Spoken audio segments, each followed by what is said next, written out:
Recording now. All right, everyone. Thank you so much for joining today. I have wonderful women. If you got our invite, you would understand that. Or I don't know if you got the last set of invite we sent, but these women have been inspirational, and they still keep being inspirational to me professionally and personally. I know them very well. So for me to say I want to get them together on the panel to talk about this important issue, you know that they are one of the finest women out there. They're very supportive, and I've reached out to them in different times just to ask questions and even see how I can draw inspiration for my life story, my life journey as well. So it's always nice to talk to these women, and it's the first time I'm ever bringing them together. So you guys are in for a treat. For those that don't know me, my name is Motolani Ogunsoya. I go by Mo or Tolani. I'm proudly Nigerian. I'm also many things, but I also love podcasting. And one of the things I'm very passionate about is to share stories and connect people, because I believe there's more that we can learn from each other or one another. And the purpose of talking about this topic today really came out of a personal discussion I had with Dr. Shea and Dr. Iwuchukwu. I got my evaluation back last year from one of the first class I ever coordinated. And there was some very good feedback, but there were some that were really, borderline, almost, I want to say racist and inappropriate. And there were some that were, things I needed to improve on, which, as an educator, you want to have those kind of things. So it was even with the bottle of wine that I, had prepared before opening that email. I just wanted to, talk about like how can we build support for people like us that are in academia, especially for those of us that didn't go into training as educators. I have a PhD in health economics and outcomes research. My research also focuses on lupus and cancer. I'm a curious learner, self-taught myself. I'm Korean, and on an intermediate level right now, I still speak it. And I have a podcast. This podcast is for Blacks, Asians, and those who love them. And it's been listened to in over 80 countries around the world. And so today, what are we going to be talking about? It is things we wish to renew as academics. And without further ado, I'd like to invite our guests. Oh, sorry, all of you are invited, right? Thank you all for joining. But I'd like to invite our panelists for today. So I'm gonna start with in no particular order. I'm gonna start with Dr. Abimbola Adelako. If you haven't read any of her columns, she is super smart. She has a way with words. You just want to keep drinking and drinking from them. She also happens to be a very good sister and friend of mine. She is an assistant professor in the Department of African and African Diaspora Studies at the University of Texas at Austin, which is my alma mater. She studies modern African culture through the disciplinary lenses of performance, gender, religion, Africana, and Yoruba studies. Her forthcoming book, Performing Power in Nigeria, Identity, Politics, and Pentecostalism, will be published by the Cambridge University Press this year. And Dr. Adelakun writes a weekly column for Punch newspaper. So without further ado, I'd like for her to let me talk a little bit about how she came into academia, and then we can go ahead and introduce the rest of the guests, of the panelists. I keep saying guests. Thank you very much, Talani. Can you hear me? Yes, yes, we can hear you just fine. Thank you. I'm really thrilled to be here, and thank you for the flattering introduction. Yes, I came into the academia because not because I set out to actually be an academic or be in this profession, but I believe that there's a degree of providence in how I got here. My earliest memory of being a teacher was teaching my cousin, who is now, she lives in the UK now, and she's a much grown woman. I taught her the 2 times, one, and then she finished, and then her mom came back, and then she told Mommy, I know 2 times 1. She said, no, you don't. And then she read it, and Mother said, how did you know? She said, Bimbo taught me, and it was my proudest moment. And 16, when I finished secondary school, I took a job as a primary school teacher. I taught kids that were around 8 years old, and they loved me so much. I remember when I left the school and I went back one day, and they saw me and they all vacated the class. They ran outside and they came to hug me, and I was really, really proud of myself. So I wanted to be a teacher. But along the line, I also wanted to be a broadcaster, because I found that you look at TV station, and it was Galaxy TV then when I was growing up in Ibadan. And you have these very beautiful broadcasters, and then they'll come and they'll announce programs, like the next program on schedule is going to be this. And I thought, oh my God, to be able to stand before a camera and say that would be fancy. But I realized along the line that if that's not for me, then I tried to be an advertiser. I worked in an advertising company in Lagos, and it was a very good place, but I had to take professional exams. And while I was working on the professional exam, I realized so much that I loved research. And so I switched from advertising, and then I moved to the academic world. And I've been here since. Wow. Wouldn't love you any other way. I think you are an epitome of life is what happens to you when you're making other plans or while you're making the plan you're supposed to be making anyways. We always find where we need to be. And thank you for that wonderful introduction of yourself. Now the next person I'd like to invite as well, officially to the panel is Dr. Otitochukwu Iwuchukwu. She's a pharmacist scientist. She's an educator and organizational consultant. She earned her PhD in pharmaceutical science at Temple University in Philadelphia, Pennsylvania, and completed her postdoc at Vanderbilt University in Nashville, Tennessee. She's currently on faculty at the Farley Dickinson University School of Pharmacy and Health Sciences in Florham Park, New Jersey. She is a super strong advocate for women leadership, and she's passionate about mentoring underrepresented minority female students. Guys, she is a firebrand. You know, you go to a conference, you meet people, and they'll say, let's follow up after the fact, and then you lose contact, and you email them, and they don't respond to you. I've only met her once, and this was maybe 4 years ago. But I feel like even though I met her once, we've gotten so close because she's very intentional about relationships. And you can tell she's super passionate about helping, especially people like us that are not from here to really understand the lay of the land. She serves as an advisory board on international leadership projects.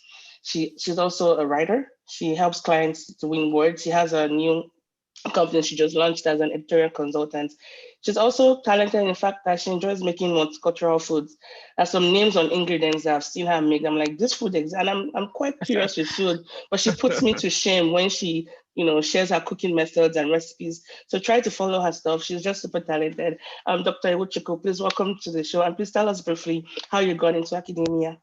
Okay, thank you, Mo. Yes, Mo is right. We met at a pharmacy conference. I think it was about 4 years ago in Nashville.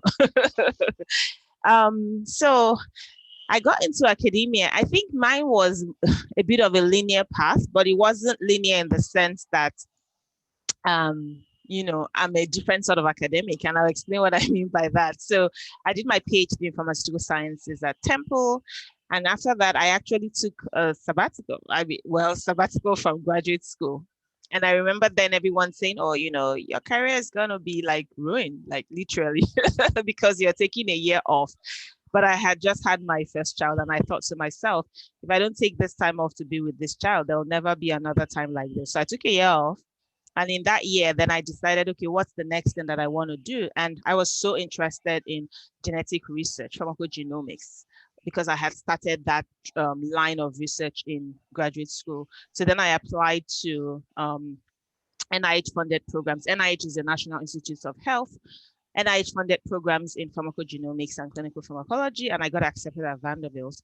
So while I was at Vanderbilt, it became, okay, that was the first time I got introduced to the concept of, career, like mentoring, like intentionally looking at a career and not just floating into it, as it were. So I did a lot of personality testing. I did that, and I got coaching as well. And so it kind of came down to two things that I knew I was really interested in. One of them was regulatory. I wanted to go to the FDA, or teaching at that point. Like, I knew I didn't want to go into full-time research, but I still like the research part of academia. So it was like, okay, these are the two things. Then I went for an externship at the FDA, and also you realize maybe not right now, because again, there's so many things you want to do, and you realize getting into this particular field at this time may not let you do them. So in terms of, flexibility, in terms of just some of the values I had outlined from the career mentoring sessions that I had during my postdoc, I chose teaching. So it was a choice, right? It was almost like a choice. And then I started applying to schools.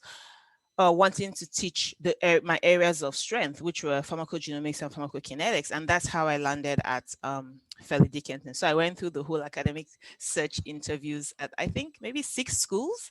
So I guess I'm fortunate, because you hear stories of people telling you that they applied to so many schools. I think overall it was about 5 schools, and then I got accepted at FDU. So that's how I found myself in academia. Wow. We have different paths, but we find out we'll end up being where we want to be. Thank you for that, Dr. Wuchiko. And the last part, and it's definitely not the list, is Dr. Natalia Shabakova. She's an associate professor of pharmacoeconomics at Western New England University College of Pharmacy and Health Sciences in Springfield, Massachusetts. Her research focuses on using real-world population-based studies of medication use outcomes, including medication effectiveness, pharmacoeconomics, and all of that kind of jazz stuff. She teaches courses in pharmacoeconomics, healthcare policy, big pharma, biostatistics, and data analysis. She also happens to be my senior colleague. We went to UT together, and she's always been super, super insightful. And there's a way when we get on meetings, like, because we have this monthly meeting with tenure track people from my department, there's a wisdom she has in distilling information. She has a very wide perspective about things. And I'm so honored to have her on this panel today. Dr. Shabakova, can you tell us a little bit about how you got into academia? Absolutely. Thank you so much, Tolani, for such a great introduction. Do you guys hear me well? Yes. Wonderful. Thank you. Well, as Tolani just shared, I have been her sort of, upperclassmate during graduate school years at the University of Texas at Austin.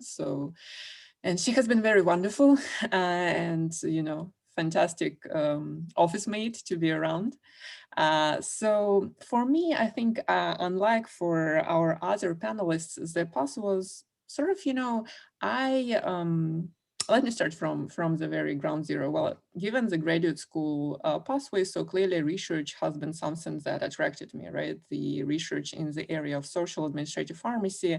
Once I completed my bachelor's back at my institution in Russia, I felt like I want to continue my studies, and that was sort of a straightforward decision. But after that, my decision has come within, I would say, last 2 years of graduate school. So what has happened is 2 summers, summer of 2010 and summer of 2011, I had been very lucky to spend one of them in Washington, DC, working for a consulting company. Luckily, one of our alumni at that point was an employee there as well. So it was a lot of mentorship that I obtained there. And the second internship, just a year before my graduation with PhD, was in Boston, Massachusetts at Biogen, which is a pharmaceutical company, right, focusing on various therapies for multiple sclerosis, and they have some other products as well. And when I was doing them, both the consultant in summer 2010, as well as the industry in summer 2011, unlike graduate school, right, the sort of experience of being in graduate schools, that's, very exciting. You kind of work, but it just feels so much fun. Those experiences in consulting industry felt like truly work. You wake up in the morning, you go to work, then it's Friday, then it's weekend, you look forward to it, right? Then it passes, and then it's back Monday and you go to work. And I felt like, hey, that's quite different from being in graduate school. And it's not so inspiring. It's just work, even though obviously, especially in industry, right, the perks and the environment has been fantastic. And I believe Tolani has then later was an intern there as well. So she may also remember, right, the facility is great. There is a cafeteria on site. There was yoga teacher coming a couple of times a week for free to do yoga with the employees at lunchtime. There is a gym, and it's all there for you to enjoy your life while you're working. And despite that, right, it still felt like work. So, and I was like, well, what do I do, right? I'm not that passionate about, consulting, just, very grueling, very intense schedules. You have to really be done yesterday, right, with your deadlines. And industry, it's a job, right? So, hey, if you don't get excited about that particular product that you're responsible for to support value generation for it, well, it's your problem, right? Like it or leave or something along those lines, or suck it up. And I felt like, hey, I want to continue somehow my academic path, and what is left, well, academia is what is left, right? And I was like, okay, let me get started with trying my feet wet, making my feet wet and applying to a few schools. So I started my application process sometime about half a year before defending my dissertation, and traveled around the country. At what is it? I think I went to 3 various schools. University of Oklahoma was actually one of them as well, and University of New Mexico, and then this program where I currently am. And this particular program was a startup school. So at the time I visited for my interview, it has only enrolled a first cohort of learners just that particular year. So everything was brand new and sparkling and exciting. The faculty cohort was very young, very dynamic. And I was like feeling, geez, that's where I want to be. And interestingly, from all those schools I interviewed, I received the invitation letters to join them. But this particular school was the most appealing with regards to what I saw, right? So the dynamics, the desire to create something from scratch, right? In terms of shaping a new pharmacy program, the way we envision it. And I took them up on the offer and joined the program in August 2012. And it's 2021, I'm still here. Thank you for that. And congrats on your recent tenure promotion to associate, even though it's not so recent, but I thought to mention that. And yes, I have been following her tail the same. I inherited her office at UT, went to the same biotech company for internship, and then now I'm in academia. And I think the commonality here with all of these women's stories is that find out what works for you, right? All of us had like different paths to academia, and even I don't think I'm going to be here forever. Tomorrow I might change my mind and go somewhere else. You always have choices, so find out what works for you.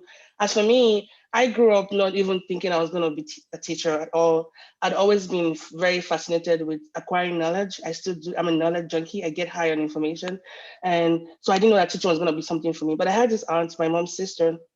I'd always wanted to be like her. And I think I'm becoming like her because size-wise, I'm copying her in that regard. If you know my mom, she's a little bit petite. So I always say, I want to be like my mom's sister. And I used to go to Unilag then. She used to teach in a staff school then. The way she would teach, I just used to look at her. She had all this fancy stuff and the kids loved her. So I admired that about her, but I didn't think teaching was going to come, as an occupation for me. Fast forward to when I was in pharmacy school, I learned by teaching myself. That's how I learn stuff. I like to break things down, teach myself. And if you're within my surroundings, then you might learn from me. Because I want to always know what the first principles. Why is this? Is the way I learn. My brain is quite, mediocre in that sense. But I think that's what really helps a lot of my classmates really understand stuff. So I started hearing a lot that if you need to understand something, go to Talani.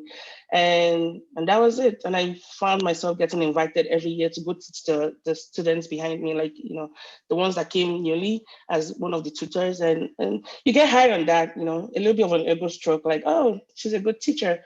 But I still didn't think I was going to be in academia. Well, fast forward to grad school, I didn't know what I wanted to do.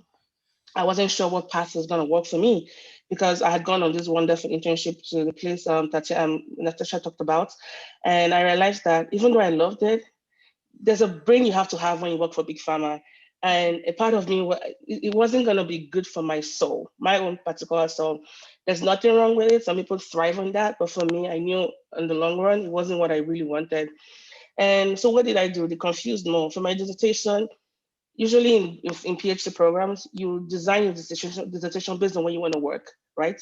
And because I was so confused, I took on the double burden of fashioning my dissertation in such a way that anytime I had pharma interview, I could make it position towards pharma. When I went for my academic interviews, I could position it. And then they'll ask me questions in big pharma when I had my interviews, like, this your dissertation looks like you might fit academia. Why are you applying? I'm like, oh no, you guys are like the bomb. I love you. I'll just sell whatever I was selling, even though they were truth, but I had to like make sure I was presenting myself to the best player. And then when I went to academia, they were asking me that question. I'm like, no, I love academia, freedom of pursuit of knowledge, having to like, be unhindered to like, explore stuff. But guess what happened? They both budded and I got 2 job offers, one in pharma and then one in academia. And I didn't know what to do. I asked everybody I knew. I talked to all of my mentors, even they introduced me to their mentors. So I started talking to everybody, and everybody had an opinion to say about me Mhm. and what I wanted to do. And I remember just telling myself I needed to make a decision. And so I accepted the offer from Big Pharma. And, I was okay with it. It felt good. And subsequently, every day that night, I was having horrible dreams. Well, there's a way I tend to this is how, okay, I'm a Christian, so God walks me through dreams. And if I don't have that peace of mind, but I kept justifying it and it just didn't feel right. So I had to decline that offer, and the rest, as I say, is history. But there was something somebody told me. You have a choice. Don't feel like if you've chosen this path, you're stuck in it for life. If you change your mind, you can always go back. And that really set me free. And I have always recycled that information to any of my friends who tend to seem stuck in places. I'm like, you have a choice. And so I want to just give that to people that are here today. You always have a choice. If you start with academia and say, it's not for me, then you can go to farm or whatever, pockets and niches that they are in your industry. And so enough of all of that wonderful introduction. Thanks to all of our panelists. I think the very first question I'd like to ask is this: what has been the biggest challenge of working in academia?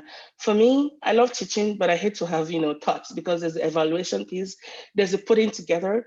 I work with students through an organization that really helps a lot of international students get acclimated into the US, and a lot of them complain a lot. They know I'm a professor, so sometimes they complain about oh my gosh, you guys set all the hard questions. I'm like, do you guys know what it takes into certain questions?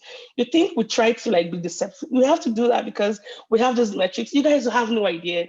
And I found myself speaking and defending the other side, how tables have turned, right? But what kills me about teaching really is all of the nitty gritty. In Nigeria, it's so different. I didn't teach in Nigeria, but I imagine that they're not quite as anal as they are here in the US, where everything is measured. I think that's the word. I don't like that part because I just want to be, Socrates, just distill the wisdom and have them run with it and then go make something big out of it. So I've had to learn the politics behind all of that and the administrative work. That's my least favorite thing about teaching. But I'm curious to know from the panelists, in very few words, what's the most challenging part so far about being in academia, and how have you been able to overcome this? I'll go first. You go to sorry. No, go ahead. I was going to say who's going to go first, but you can go ahead, Dr. Adelako. I think my biggest challenge has been space and time, honestly. First of all, when I was in grad school, that was when I had my first child, and we lived in a much smaller house. And to always have the space that you can dedicate to thinking is hard, right? I know it might sound like a bit of self-indulgence, right? Why do you need a whole room to yourself to be able to think? But to be able to separate yourself from the mundane, the everyday life, and get into a rarefied atmosphere where you can think through things, where you can engage other people's thought. It was really hard. And then having to do all of that and juggle so many things at once, right? Family, work, every other thing. It was hard. It's still very hard, to have, like I said, the biggest thing anybody can do, you can get as an academic is time, right? You need time to always to think through, to do things, and not to sap your energies, doing little tasks. And I think that those are the things that I learned to deal with. I had to apply a lot of techniques to managing time. It's been very crucial. Like I tell people that when I had my son, I had to learn how to put him on my back and hold a book all through the night. Right. And for a long time, he couldn't sleep by himself, right? Because he was so used to me having to carry him, because I don't want to have him to wake up and then after 2 hours, then I have to do that, to send him to sleep and interrupt my reading. So I had to do that. And then for a long time, he was so used to it that it was a habit that was hard to break as he was growing up. But that's one of my biggest challenge was time. I always tell myself, I love what I'm doing. This is life I've always wanted to live. To read, to research, to just learn things, right? To commune with people that have gone before you and then access their thoughts. It's the life I want, but I don't always have the space to do it. But I think now I look at the factors that have helped me to overcome. One of it is family.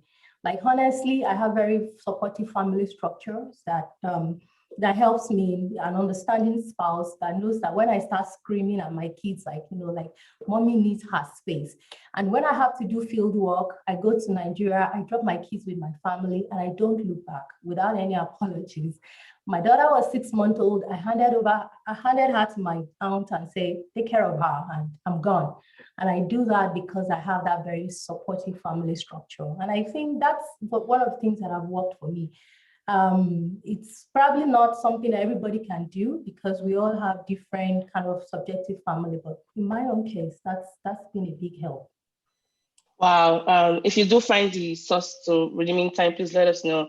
And I think as women, we do so much. And I'm glad that you guys can even see what happens behind the scenes, because these are all fantastic women, making waves in that, fields, and see all of the behind the scenes. So thanks for that humbling reminder of just, how it takes a lot to work. But I'm glad that you do have that family structure. Dr. Iwuchukwu. Yes. So, I mean, I had alluded to the fact that I chose, to go into teaching. So even though I'm teaching, I'm still doing research, but I'm at a teaching intensive school. And so the biggest challenge is, the idea that you have a PhD and automatically you can teach, right? So it's the US system, the PhD system, right? I think this is something that is commonly known, is structured for people to go into tenure track positions and research positions. So there's not much emphasis on teaching. And teaching by itself is a specialty. I don't know how to explain it. Like, it's not something you just come into the classroom and you just do, right? So the Socratic method worked for us as graduate students, right? You're very highly self-driven. You take evening classes because, again, there's the expectation maybe you're doing something in the morning, right? So your classes were evening. So you had all this time to study. And if you're an international student, you're not supposed to work, right? So you had a lot of study time on your hands. So obviously the question of time was there, but it was really this idea that I think there was this expectation on you to become a magical teacher overnight, right? And so there's that pressure from external and your own internal pressure. Like, I have to be the, best teacher out there. And I still have to do my research. I still have to do, that. So that was really challenging. But I had a very, very, I still have amazing mentor, right? She is, she's very accomplished. She's a biostatistician, epidemiologist. And I remember her telling me, she said, you can't do everything. When I was talking about this, she said, you are a researcher, like that you came here because of your research, not necessarily because of your teaching, because there was no teaching before you got here, right? So don't forget that identity, that part of you. And so make time for your research, make time to do the work that really you were trained to do. The teaching, you do what you have to do within the semester to get it through to the end and make sure that your learners are thriving. But don't be here thinking you're going to be maybe teacher of the year just in your first, second, third year. And so that really freed me to now take the time to really find out what teaching was all about. I had to do a lot of self, education. And it's funny because it's almost like, I would say it's the blind leading the blind, right? Because you have people who maybe they're just a few years ahead of you, not telling you, what to do. But then when you delve deeper into the science and the practice of teaching, you realize we're all learning. Like, we're all learning. There's really no expert person here, except you have a doctorate in education. And even a doctorate in education does not necessarily mean you can teach, because it could be educational leadership that is your doctorate or something. There are so many ways that you can go in education. And so that was a huge challenge to me, of just, again, people expecting you, right, when you get your annual evaluations and all, to do this magic, as it were. Yeah. So Wow. Thanks for that reminder, because I think that one of the biggest areas I've had to struggle with was also getting trained. I come from a non-education degree pathway, and I still have a lot to learn. So one of the things I do personally is, the first class I coordinated from scratch all the way to the very end was last year in the fall. And I was very honest to my students. You guys are my first guinea pigs. I'm going to make a lot of mistakes, but when you write your evaluation, be kind. Tell me what I can improve on so we can make this course better. My goal, like let them know my goal. I want you to think beyond your grades. You're gonna be professional soon. How do you serve your population better? So I taught them a lot on cultural competency and all that. And also understand the culture of your organization, right? Yeah. Look at those that are very good with teaching and see how you can learn from them. So I use a lot of peer evaluation. I have some of my senior colleagues come to my class and give me feedback on what I can do better. And sometimes those always help. But whatever they tell, even if it's something that is quite negative, see how you can use that to improve on your teaching. Then also understand your promotion and tenure package. For my own package, my 70 to 75% of my work should be on research, 10 to 15%, sometimes 20% on teaching, and then the last part on service. Now, I don't want to win I don't think I'm going to win Teacher of the Year very soon, because it's not, it's significant, but it's not the most, it's not my priority. Research is my priority. So I'm, getting publications, getting grants, and I'm seeing how I can improve on my teaching, but I'm not going to put a lot of stress on myself to always get it, because, I have other things in the stove that I'm trying to stock. So those 3 points, I think they should help us. And last but not definitely the least, on this particular question of challenges and how to overcome them, Dr. Shay, can you please tell us a little bit about that? Absolutely. Thank you, Tolani. Well, I guess for me, given that I'm not sure how our other panelists, how long they've been in institutions teaching, for me, it's about 9th year of teaching. So clearly by that time, I think the challenges of teaching, they sort of a little bit straighten out. I can share perhaps what has happened right past March when we had to transition to online teaching. I found myself a little bit scared that I have not had any skills to do that. And that's where there was a little bit of searching around. And over the summer, or rather last fall, I was able to identify a course that was focused on online teaching and sort of gave a little bit of a refresher on teaching in general. And what I found is sort of is a simple dictum, right? With students, just like with friends and people around, right? People don't care how much you know, right? And all they care is how much you care. And essentially that sort of rings a bell in the sense that I enjoyed that particular online teaching course in sort of as a student, right? I was taking it as a myself being a student in a last degree because there are a lot of interactive components, right? So the instructors ask us to do this and that, and evaluate, look at this student evaluation and what you think about it, and share ideas with a partner and things like that, right? And it's sort of a common sense, right? It's not that there was like a new planet discovered with this information, but for me it was a little bit of revelation that I sort of in the routine of my own work for the past 8 years, I sort of forgot a little bit about it, right? And what I tried to implement this past fall as well as in the spring is really having, students do something just a little bit, just, type up a response to a question in Padlet or some other platform, or, draw something or look up a number. Like it could be some just breaking the monotony and still creates this dynamic. And that's what I felt, that once you get ingrained into your work, like for me, 8 years sort of continuous teaching, and I felt like, well, I'm pretty good at it. At some point it dawned that I have a room for improvement, and that would come from that need to really be on the lookout for what the students would take away, right? And from that online teaching course, I took away the fact that when I was doing something, I was the most at the best of my own versus just listening around of whatever the instructor was telling about this didactic approach or another.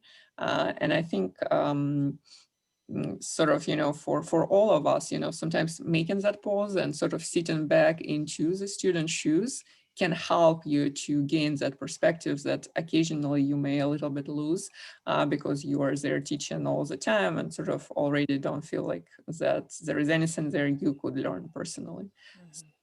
So that's where, my challenge for the past year was transition to new format of teaching and rediscovering what essentially is, the most exciting, the most motivating teacher is about the teacher who first cares about you and second makes you do stuff. So it's probably trivial, but that's what, I went through this triviality myself in this last fall and felt that it has provided the insight I truly needed.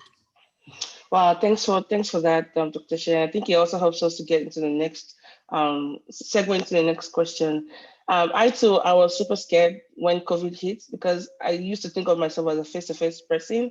I don't like staying at the camera for too long, and there's only so much emotion you can put on the camera when you have to teach on Zoom. And good luck trying to teach, students on Zoom. And it took a while for me to finally get used to it and also see the opportunities to grow. And one of the things I had to learn to do was also grace. We had a lot of students, also not a lot, a couple of students turning their work late for whatever reason. And, you know, usually you might want to, deduct points, but it was just to understand that we're all in this pandemic. It's our first pandemic ever. And so having to learn how to be flexible. Another thing was innovation. A lot of the courses, a lot of the modules I had in my coursework that I had to start from the scratch was I wanted them to learn more about cultural competency. And usually I would have them sit within groups and discuss cases, but we couldn't do that. So breakout rooms, right? And have them even think about I assigned countries to them to go look at those countries, the healthcare system, critique them, give feedback. How can we improve the US, healthcare system? So having to think a lot outside of the box to more than make up for lack of personal interaction. And I think that's one of the things you need as someone in academia is your propensity to learn and to be flexible. And another thing we did was because of just the heaviness of mental health issues during that time, we had one-on-one meetings with students every Monday and Wednesday. Myself and another colleague of mine who was also teaching the course, we met with the students and we just had them just chat with us for like 15, 20 minutes about whatever. It didn't have to be, related to the course. We're almost like they're soft therapists. And they like that. They like that because it was outside of the classroom. So these are some of the things we did during that time. But I'm curious to know, what were some of the adjustments you guys had to make during COVID? And because that was one of the questions that was asked, and how has it affected your career as an educator? And I think we've heard from Dr. Shea, so I'm going to hear from Dr. Uchuko and Dr. Adelakun. Dr. Adelakun can get us started in very few words. Thank you. I think in terms of it, the first adjustment that I had to make was to convert the things that I do in class to online format, which was very rough this time last year because we're all trying to figure out things. But one of the things I thought was about how, like, this very cliched idea of media, right? I'm trying to remember the name of the scholar now, the theorist, Marshall McLuhan. The medium is the message. In other words, part of the things that you can do is to make the medium work for you. And so I thought we use all of these devices in our day-to-day lives. They're self-intuitive. How do I convert their regular social daily experience into part of my teaching practices as well? How do I, like the way they relate with technology, how do I make it work for me? Commute it into pedagogical practice. And so one of the things that I do is to, first of all, make sure that, okay, no student turns off their camera. That's number one. 2, stay engaged. And 3, carry on discussion in the chat box, right? So it's so that they don't tune off or they just stay there and they're looking at you, and then continuously make it interactive, ask questions. And I also had to engage myself to be a little more engaging, be stimulating, come up with things, new things all the time, new ideas, challenge them, we do that. And also to be a little more flexible, like you said, to not to insist so much on deadline schedules, things that are rigorous. I've had students say, oh, can you give me, extend the deadline for this and that test, which I would have said no, but now I say, okay, yes, take some more time. And part of it is also because you have to understand that a lot of them are going through all kinds of things in their personal private life, and to be more understanding. So those are like some of the things that I've done. But personally, yeah, that's about the biggest thing, to see how the format of Zoom technology itself can help me to, work and to convert it into teaching practices. Thank you so much for that, Dr. Adelakun. I imagine that a lot of books and theories will spin out of this after COVID comes and go. Last but not least, Dr. Uchuko. Okay, so it's interesting because before COVID, I had been experimenting with online teaching, just as part of learning, right? Part of flexibility and learning. I had actually taken courses and gotten like a certification in online teaching. And so then what I'll do if I went for conferences and all that, I'll convert those to online. There was no, I'll come back and do it. We did it online. So, but because we were face to face, you only allowed technically to do that 3 times in any course.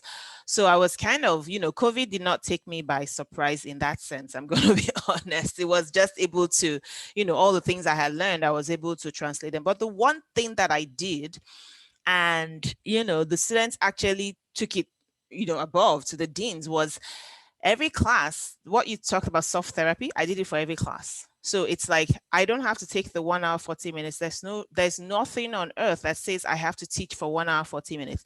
So sometimes I would say, okay, the first 10 minutes 10 minutes will turn to 20 because the students just wanted somebody to, they wanted to talk, right? And this was amazing. Even the most reticent ones, were telling me what they were going through in the chat box, the ones that wanted to speak.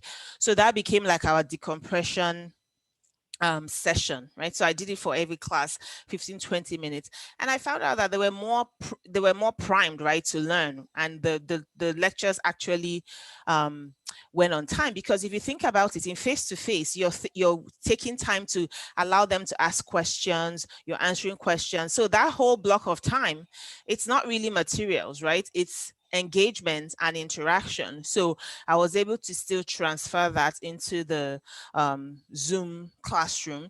And then I make use of my chat buttons a lot because, my students sometimes don't turn on their cameras, and I don't insist on that. So I can be quite flexible. I think Mo and I have spoken about this quite a few times, because to me, I always tell the students, I'm like, you are paying to be here. Like, you don't even understand. I'm being paid, right, to teach you, but you are paying. You may not look at, you may say, oh, I'm on loan, so you don't see the money, but you're actually paying to be here. So you should be more responsible at being here than I am, right? It's almost like it's your money going directly into this experience, right? So for me, it's like you guys need to have a paradigm shift. Recognize that this is more valuable to you right now than going out and getting paid, right, for something in that sense. So it was an okay transition. And my students know this is the one thing that I think I can proudly say anyway. I care for my students so much. So it's like a known thing. And so on the basis of that, I think, because they know that, right, I kind of have a very, very good relationship with a lot of my learners who come through my classroom. Wow, thanks for that. I think sometimes the pressure of the work makes us forget just that we're still serving Mhm. people, and having to like switch from academic mode to like, okay, I'm senior, right? How can I care for these people like they're like, not like kids in a derogatory way, but people that you really care about and you care about their growth as individuals and also people that are learning. Thanks for that reminder. Dr. Shea, I'd like for you to answer this question by Linda. She says, how were you able to deal with burnout personally?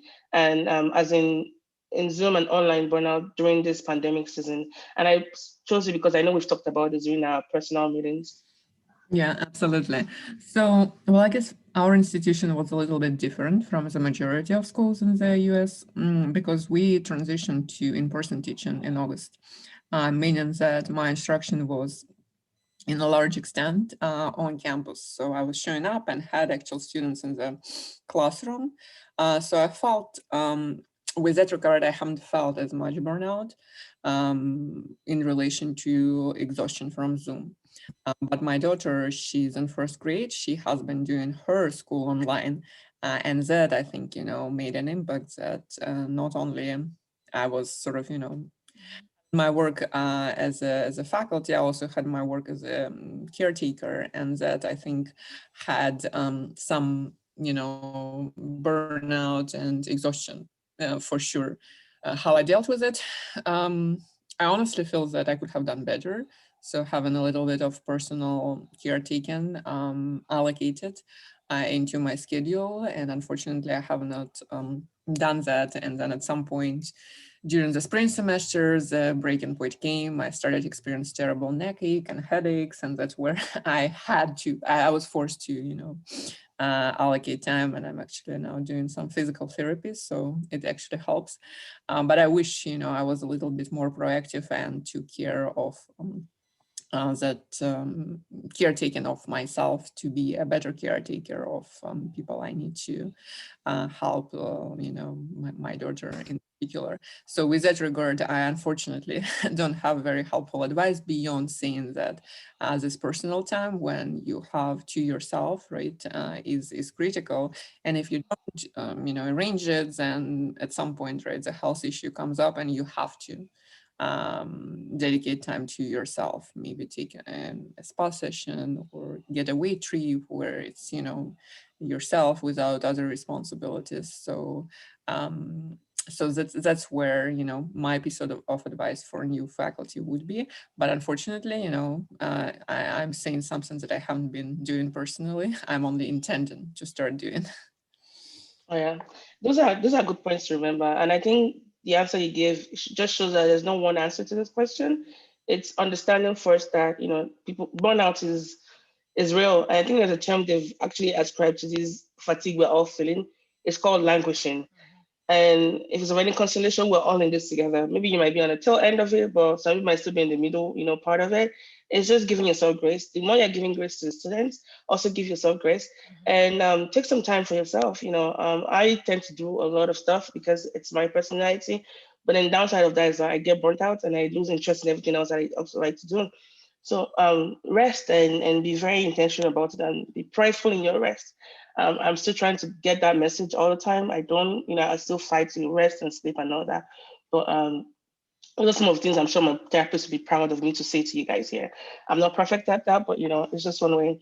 The next question I'd like to ask would be the culture of education from where you're coming from. So I know all of us here, we are immigrants. I mean, the panelist that is. So I'm Nigerian, as all of you know. And growing up in Nigeria, our professors were a different kind of beast. The way we were taught for the most part, and these are general statements, you were taught to not question things. You were taught to just take it as it is. And there was this fear instilled in you. You could get punished, in some places, physical, corporal punishments. In some places, you could get punished. Most of the times, they affected your grades if you were rude to a professor. And by rude, maybe you just question somebody. If you had a reputation for being someone that talks a lot in class, you might get into trouble.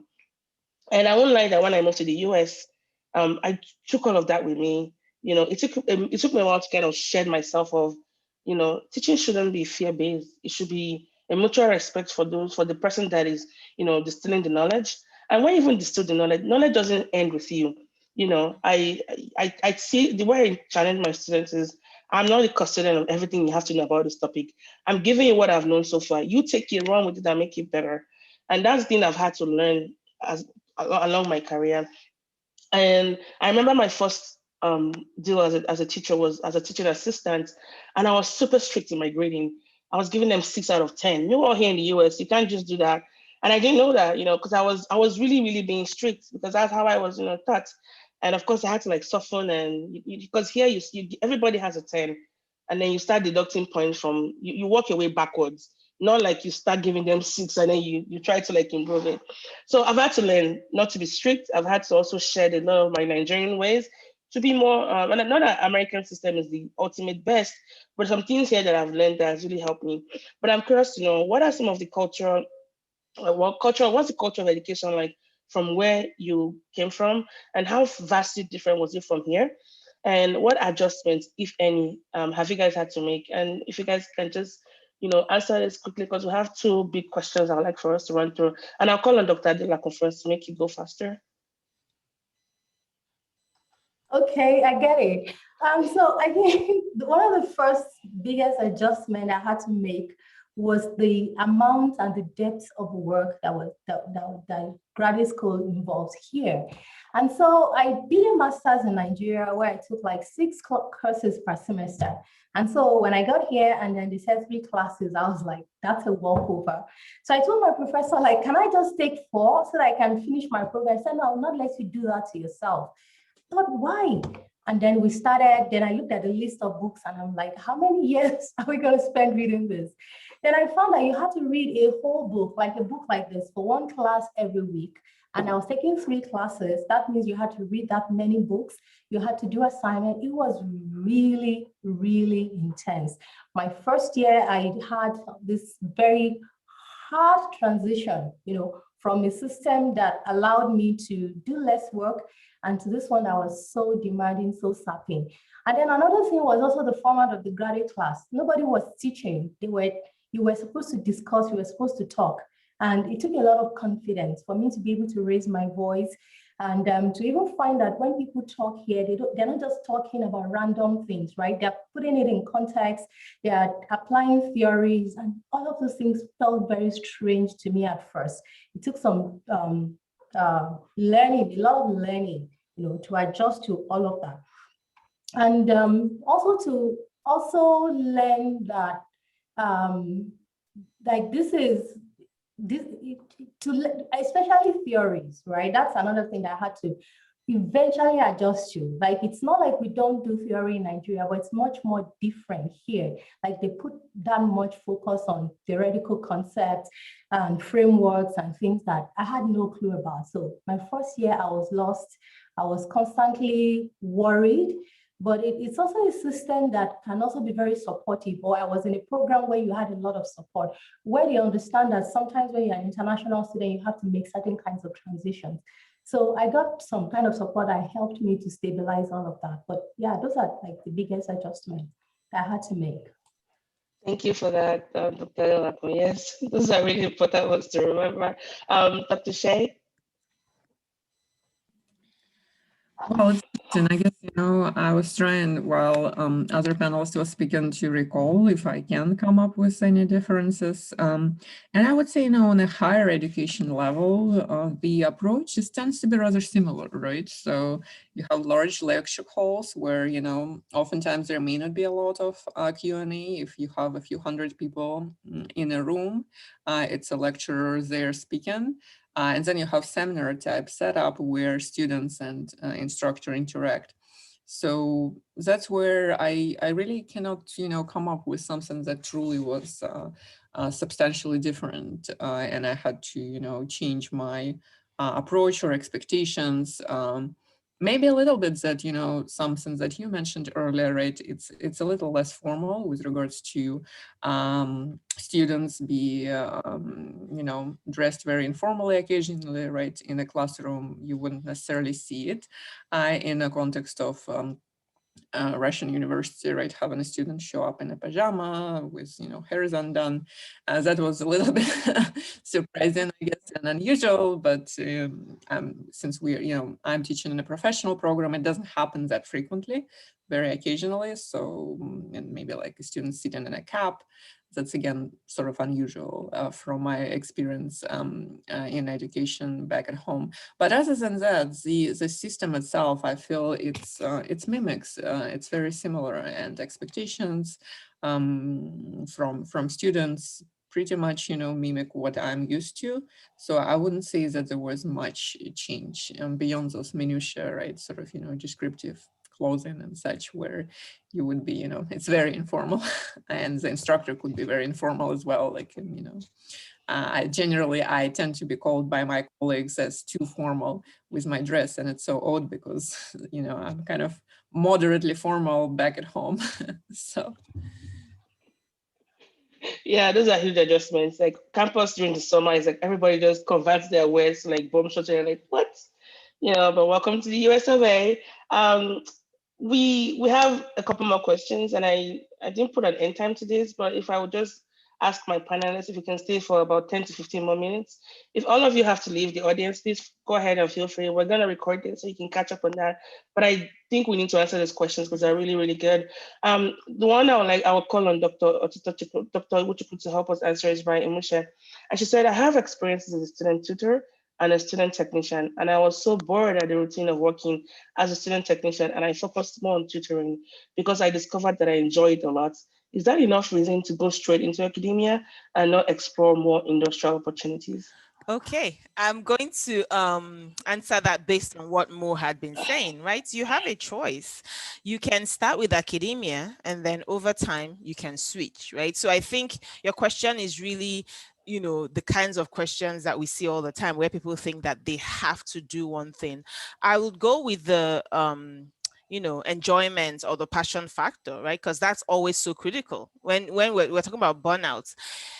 If you really enjoy what you're doing, yes, you may be burnt out, but you're not going to be burnt out as somebody who came in without even any, love for that stuff, right? So that's that concept of maybe you'll take a job just for the money.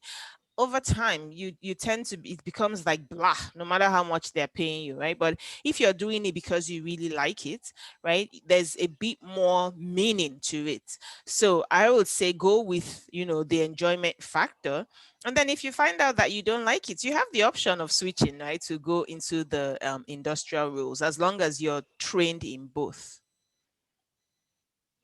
Yeah, I agree with her. I think passion is so Mm. overrated.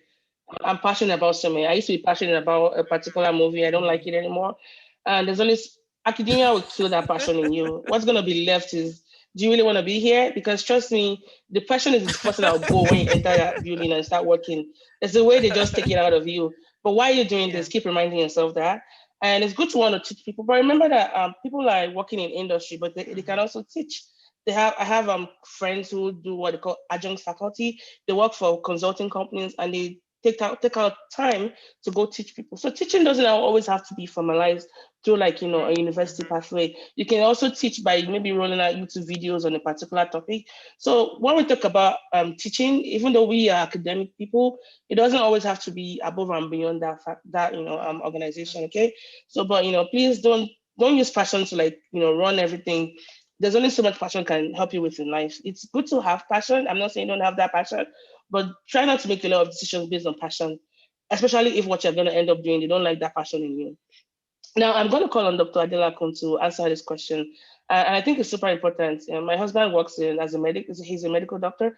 And one of the things we've had to learn collectively is that nurses run the hospital, not the doctors. You have to make sure that you are in good books with the nurses because they can either make your life or job, life in quotes, difficult or easy. So, and I think this is also it goes with admin people and staff. So the question is from Linda, and I would like to ask Dr. Adela to answer. And this question is this: how have you been able to forge relationships with staff and administrators at faculty? I work on the staff administration side of things, and it can be difficult to forge those relationships with faculty in order to serve the students through extracurricular programs. Thank you very much. I think it's a great question.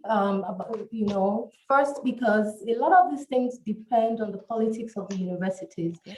One of the things that I learned very quickly is that there is the politics in the university system is as intense as what you find in Washington, right?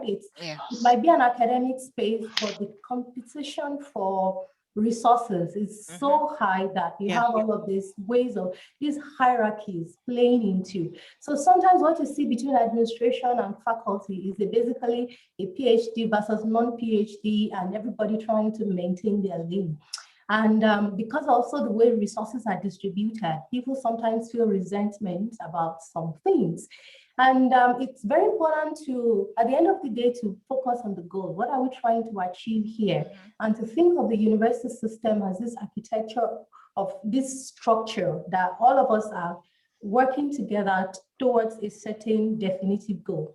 And there has to be ways to communicate that to everyone so they don't feel threatened or they are feeling resentful or they're about to be displaced, because there is an inherent fear of displacement that sometimes structures this lack of cooperation.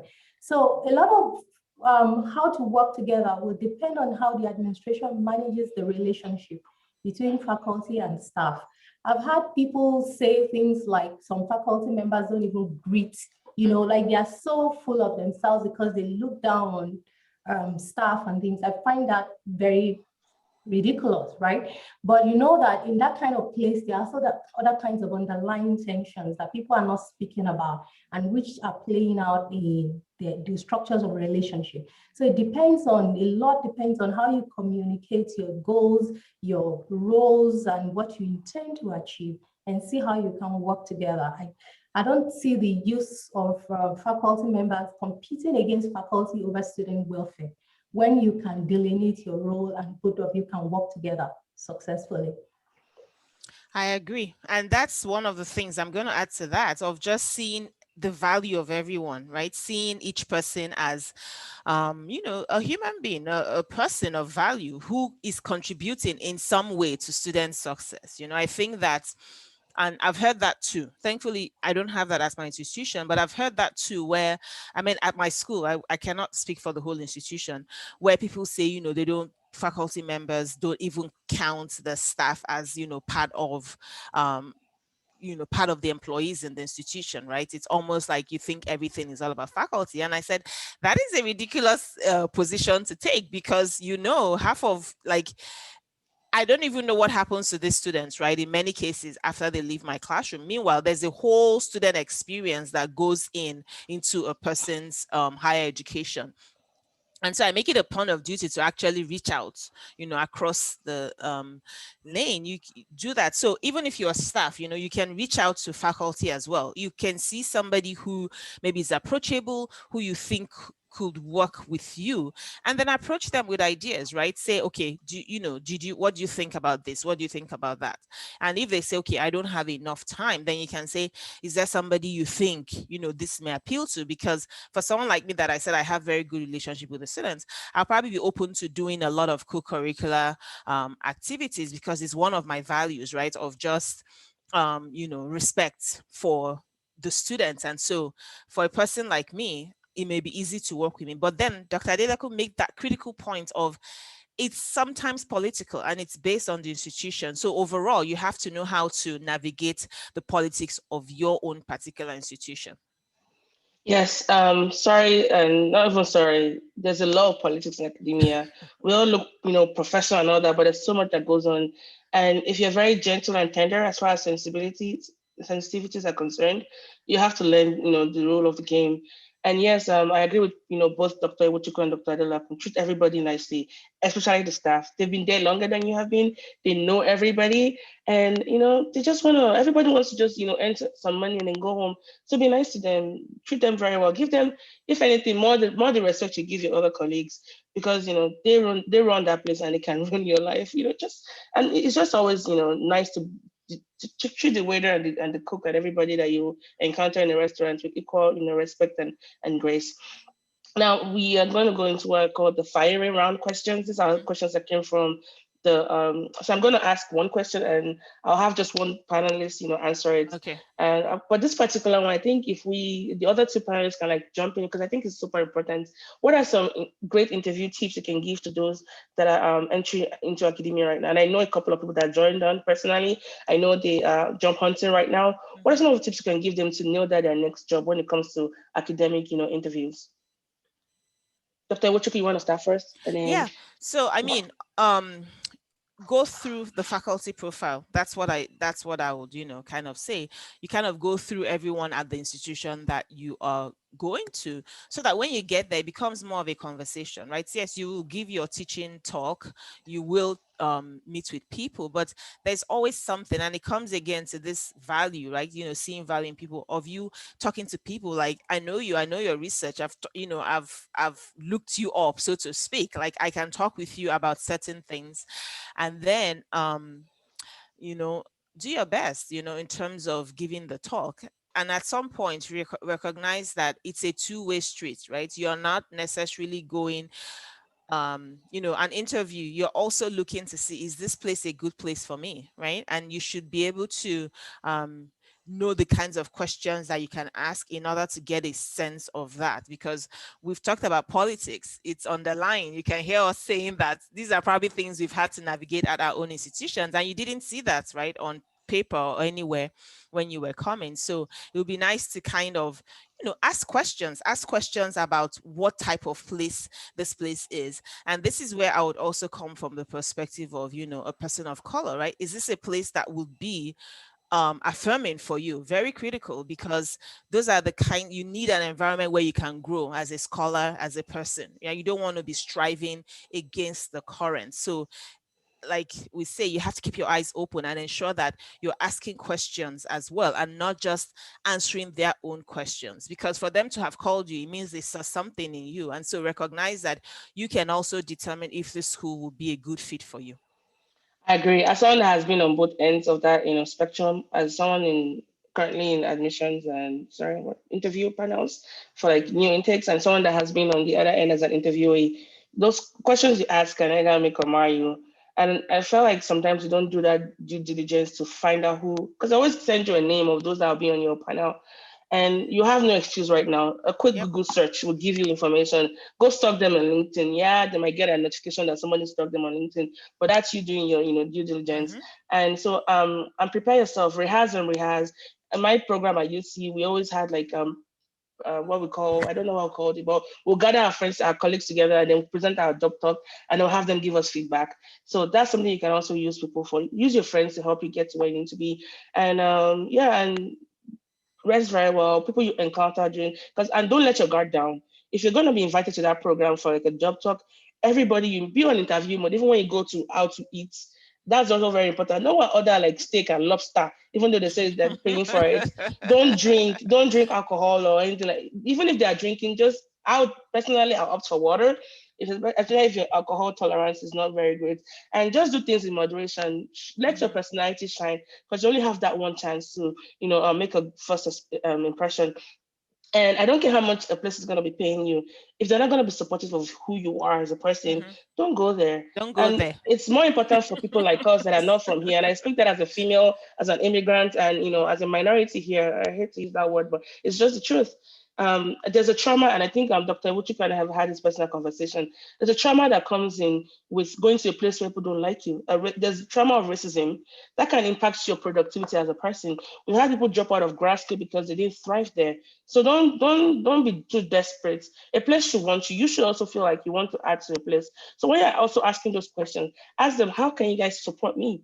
Ask those kind of bold questions. Ask them, because it shows that you're not just the one just taking and taking. You also want to give back as well. So those things are very, very important.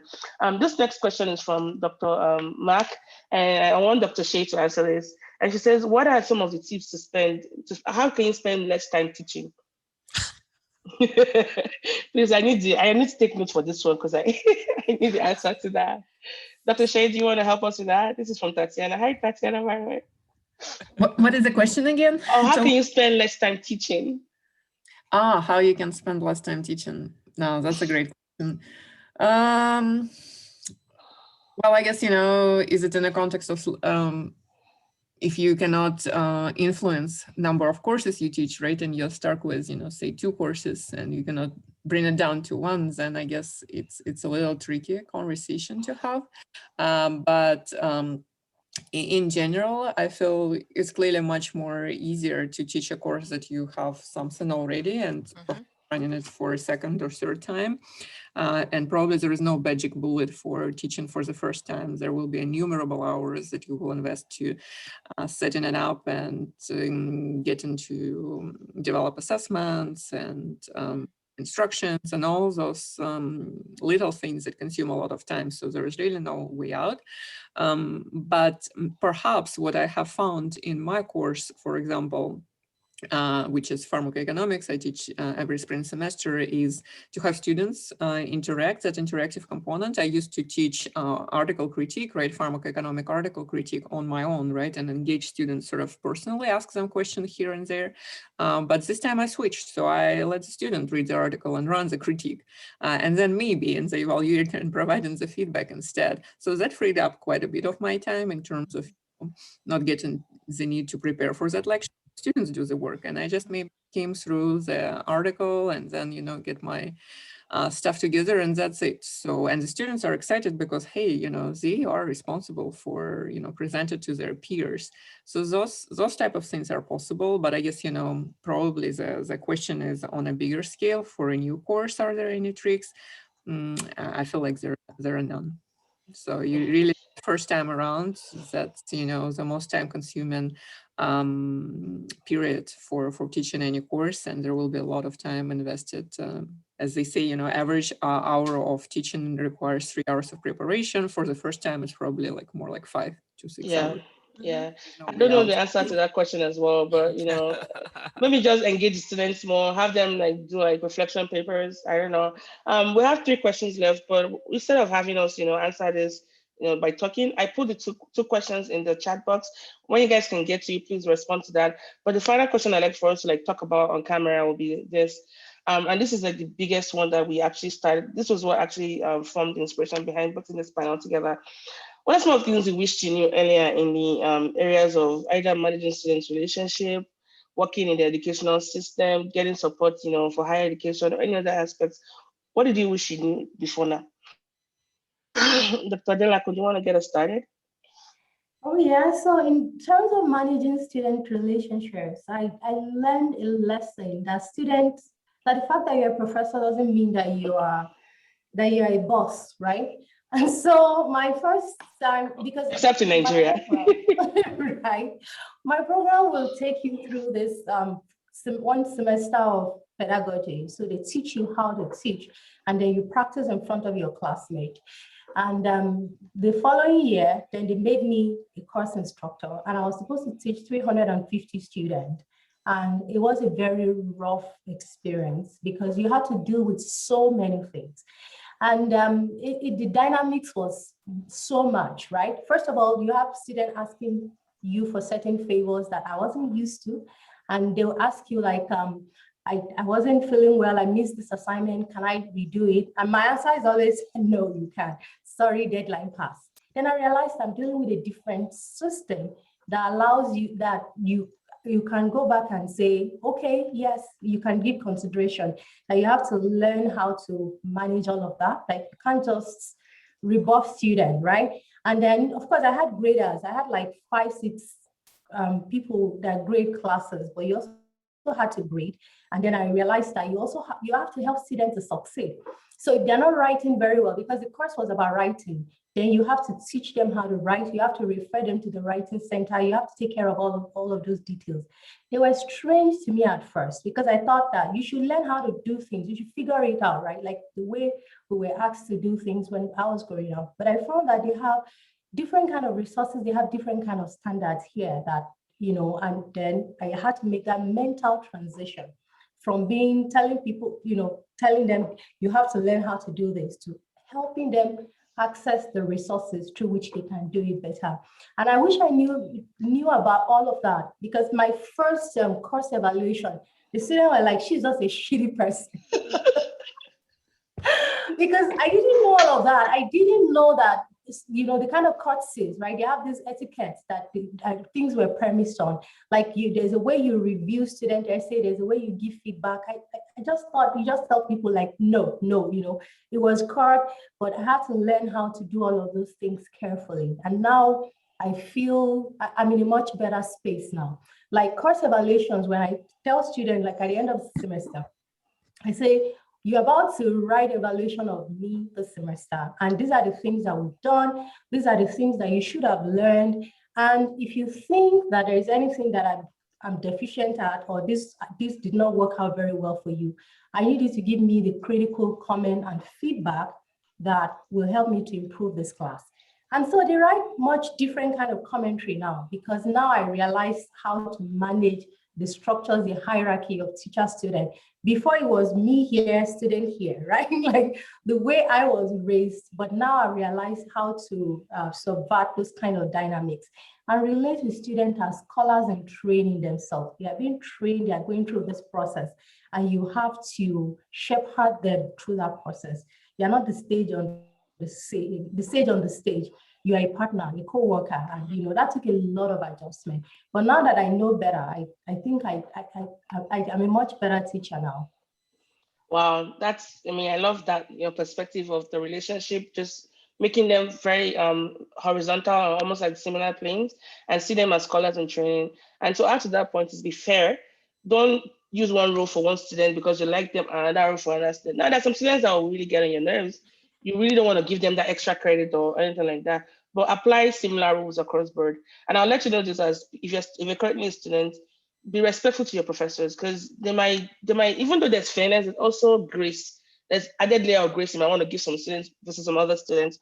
And don't start what you cannot finish. Excuse me. As always, be professional. Don't snap at the students. I've heard of people being called the B word, or just even derogatory statements, made by professors. Don't lose your cool. Have the school handle them and see it through. But don't take nonsense. Like, be very, very open about, be very clear about what you take and what you will not take.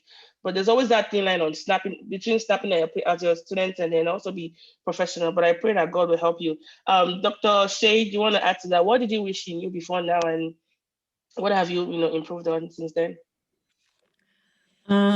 Well, I guess, my main suggestion, or at least, thought would be mentorship is important, especially in research, but for teaching as well. So finding that peer or, a senior colleague who could provide you some, words of wisdom every now and then is critical. So as I said, with regards to teaching, my department chair at the time has been rather helpful with giving tidbits of advice. Not to say that he was a formal mentor, but during my annual evaluations, he would throw a few suggestions, given he himself has taught for 20 plus 30 years or so. So that was very beneficial. But with regards to research, I have to admit that given I came to a predominantly teaching institution that was brand new, I missed that opportunity to locate a mentor. It wasn't possible to locate within my institution, as well as difficult to locate elsewhere, given the, my time that I could dedicate on research has been rather limited. So with that regard, I feel, to be successful as a researcher, particular researcher who'd like to attract federal funding and other types of grants, it's nearly impossible to do without a mentor. So if we have members or guests here who are interested to become a funded researcher, it's really a must. It's not an option, but a must to locate a mentor who has been successful in what you intend to accomplish, right? In gaining those R01 grants and other types of funding and publishing extensively, so they can handhold you a little bit. Otherwise, it's just the probability of success becomes much lower without that support. So, and that's what I learned, initially when I was starting, I felt like, I know everything. Why would I bother about a mentor? But no, you have to have a mentor. Yeah, and that's a very good point, Dr. She just shared. And if you don't know this already, you need mentors for every area of your life, depending on what you want to improve on. Your research mentor is gonna be different from your academic mentor, and some people might not even cut across the line. But find out what you can get from people that can help you. But you need a teaching mentor. If your designation is teaching, you need somebody that can really help you, get to where you need to be. So find that person. If your university cannot provide one for you, then lean on maybe someone outside of your university and get this soft mentoring. But you need someone to help you. But they also need to know the culture of your place. So your university has to provide that for you. Just keep pushing until you finally find that person, because your livelihood depends on it. Dr. Iwuchukwu, what about you? Yes. Yeah. So this is where I would say on mentoring, it doesn't have to be one specific person, right? Mentoring is you finding what you need in terms of, getting wisdom, right, from people who have gone ahead of you. And they may be your peers, they may even be people who are younger, but it's you getting what you need. So it may just be, question, like you can ask a particular question of a particular person at a conference, at a meeting, and then perhaps you might develop a relationship. But in terms of the teaching and the research, I think I agree with Dr. Shea I think one particular thing, and that was when I first started, I said, I'm not your regular academic. I always tell Mo, I said, there are certain things she cannot come to me for, because I am not, that person who is saying, I want to write 10 articles, in a year. That's not me, because I'm putting my own, would I say, goals or passions towards something else. So I think recognize, and that takes a while. It's not at the beginning, you're probably thinking, all I want to do is get tenure, this, that. But I think that is something that sometimes academia does to you, of puts you in a tunnel without you even knowing, right? You become tunneled of thinking there's only this one life. I think recognizing that your career is is a big thing, right? It's a journey and there are different stages and it's not necessarily linear, right? So I'm saying while you're an academic, right, you may say, okay, this is all I want to do. And that's fine. There are people who have started in academia and ended, 35, 40 years in academia. But recognizing that the world is changing so quickly, right? So quickly, and careers are no longer those types of linear paths that we knew. I would say continue to build on your other skills, right? There's nothing that says you can be in academia and be a consultant. You can be in academia and, do other things that kind of align with that teaching, like Mo was saying, right? So, for instance, right, you're finding things that give you joy. So if you're doing a YouTube channel, it's teaching. It's just not your traditional teaching, right? And so you could take those skills to another environment and still translate it and say, I was teaching, right? So the person was asking about tenure and what to do. That's a very painful process, right? Very, very painful. I have known people who didn't make it, but I think the idea is to realize you are not a failure at all. It's sometimes an institutional problem, right? So maybe like Dr. Mo was saying, they didn't give you the kind of support that you needed, and you probably didn't even know you needed it at the time. So recognize that it's just circumstantial, right? These are the circumstances that have happened to me at this time. I can take what I've learned from here and go somewhere else. And as I go somewhere else, I realize I am a whole person. I have skills, I have experiences, I have things that I can translate to other fields or other parts of, a working life, as it were. Wow, thank you so much for that. I Sorry, mean, can I add something to sure, that? sure, sure. Go ahead, Dr. Adelako. So one other thing to note about tenure is also that to ask questions and to know. There are some rules that the university will never write down because it will be controversial. They don't want it to end up on Twitter. So they will only say it at certain meetings. And yes, so please, when you at the very early stage, there are some places you should be and some things you should know, because they might change the rules, or there are rules on the books and there are rules that are unwritten. But those factors will go into their assessment. And nobody ever really knows what happens, why they deny you. They will never give you any reason. Yeah. And they are not obliged to. So you don't know what you did wrong. So keep asking questions. If somebody makes it through tenure, look at what they did, study their CV. And sometimes, and this is what somebody told me, when they ask you to do 5 things, try do 6 or 7, because you don't know when they change the rules or modify something. So learn from others that are going through the process, and then continue to build on yourself, push yourself a little bit more. Those are really, really good points. Yes, your tenure, your promotion and tenure booklets, I have it printed in my office. Study that thing like a Bible, like the back of your hand. They should wake you up in the middle of the night and ask you, what do you need to do? Make sure you're also getting the updates to that. And if your school doesn't offer this, make one. Do a mid-tenure track, like a mock review. Gather all of your packets together, your statements and your teachings, whatever they're going to evaluate you on, and send these people that are outside of your university as well to kind of look at stuff. But then let them know what your requirements are. It's not something that you wait until the very end before you start doing. Start positioning yourself. And as as a relatively newer faculty member, say you're in your first early stage, you have to be selfish. Whatever it is that people are asking you to do, committees to join, things that will be taking your time, if it's not adding to the story that you're going to put it together in your tenure packets, just say, don't do it. Unfortunately, this is what time you can be selfish. I know most of us, someone like, and I'm calling myself out, we always want to do, can do. No, you have to do, actually, this doesn't fit into my narrative. Blame it on the tenure track. This is the only time I start building your vocabulary that no is a complete sentence. And I will just end with this by saying that whatever you are, if you're in academia, if you're interested in academia, find out your other passions. And the beauty about these women is that, they are passionate about other things as well. And I use that word passion, even though I've already talked about passion earlier on. But your life is not just one thing. You're not a monolith. Find out what brings you joy and have that, exude in every area of your life. I love to talk. I have a podcast. Last year was the very first time I brought my podcast and my teaching career together. My ability to explore cultures, I brought that to the classroom. I taught a lot of the students in Oklahoma who probably didn't know about a country called, Kiribati. Told them to go and learn about the culture there, how the healthcare system works. And I opened the mind of my students to, think beyond and above the classroom. So find out other areas of your life. Dr. Ewuchukwu is a cook. She's excellent. She explores, culture through food. Dr. Adelako, writes excellently for Punch. Dr. Shay has, ways to encourage people around her, like, in helping people like develop, their skills and all that. So find out other areas of your life. And it doesn't really have to be if you're in academia, but make sure that you're also giving something back, because all those areas of your life, the commonality is you. So find out what works for you. Now that I've talked about joy, know that life is suffering. I wholeheartedly believe in that Buddha principle that life is suffering, but choose what you want to suffer for, right?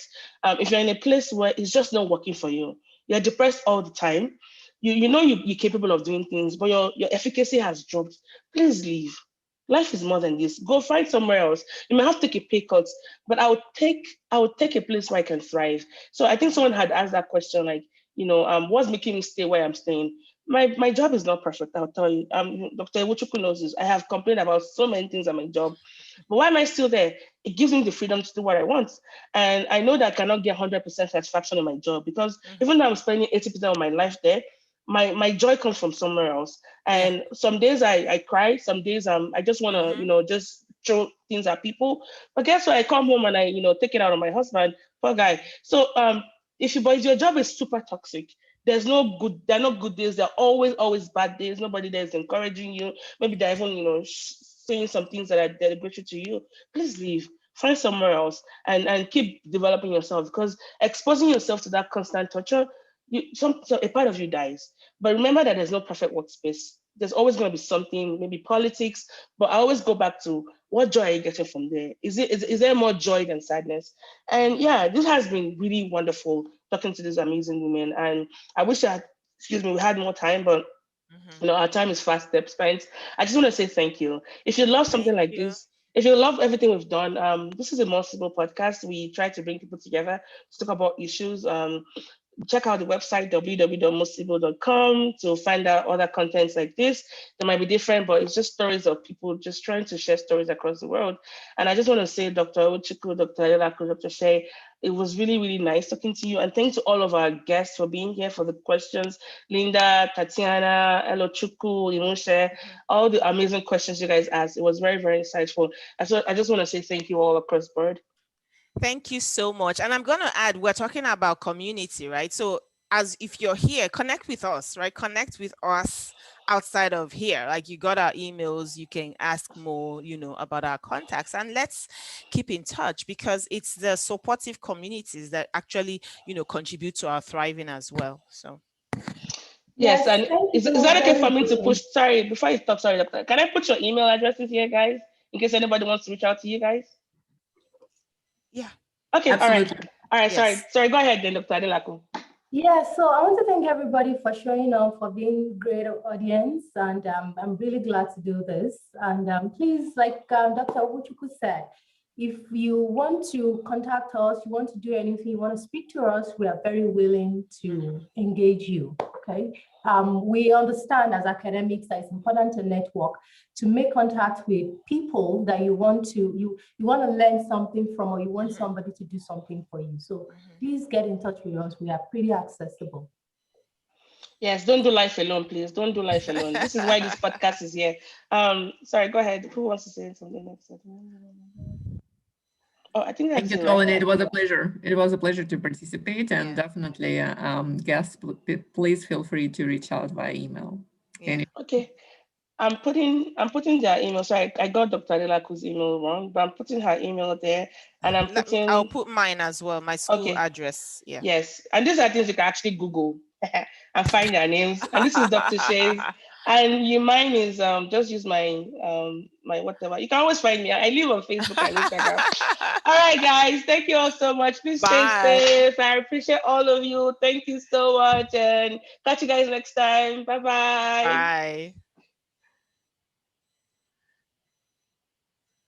Let's see.